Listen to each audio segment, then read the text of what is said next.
This week, I got a package in the mail from a friend. He had seen my thrift projects on Instagram and wanted to send me some old items that he no longer wears.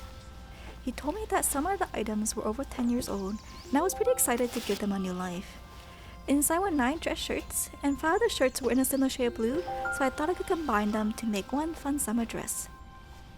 At the beginning of my projects, I like to sketch my ideas down so I could better visualize what the final product could be.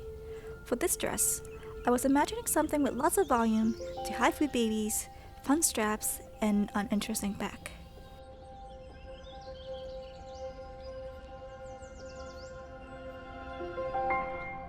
Next, it was time to process the shirts. I carefully removed the buttons and pockets and opened up all the seams. Because the shirts were so well loved, the material is super soft, which makes it perfect for the dress I wanted to create. Once the shirts have been cut up, I ironed all the pieces out nice and flat. The challenging thing about this dress is to lay out all the different types of patterns.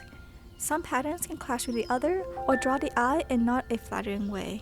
For example, the dark blue pattern is drawing the eyes at the bust and the bottom of the dress, and they are competing with each other for attention in all the wrong way.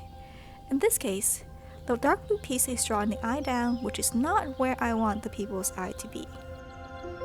For this scheme, it was too busy with all the pattern boxes against one another. After about 10 iterations, I finally settled on one and moved on to the next step, which is to create the bodice, or more like the breast piece. Using a shortened version of the pattern from my previous flip, I laid them out on the sleeves of one of the shirts and cut out the fabric. Next, I sewed all the pieces together and ironed the seams nice and neat. Lastly, I made dainty little straps, attached them to the bodice, and I was done for the day.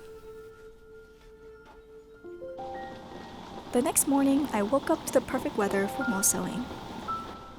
For the skirt, I first cut up the remainder of the shirt fabric into rectangles so that I can make 12 separate panels, 6 for the top tier and 6 for the bottom tier. For some of the panels, I had to add more fabric from what was left over to get the right measurements, but I think this is what made the final pattern more interesting. Once all of the panels were made, I pinned them to a dress form so I could keep track of where each panel goes in relation to the other. Starting with the top tier, I stitched the side edges to keep them from fraying, sewed them together, and gathered the top edge. For the back, I added an elastic to help me get into the dress and also create a little moment for the back. Once the top tier was done, I created a bottom tier using the same technique and attached everything together. And this is the result. It's such a fun dress to wear, and I really love the back of this one.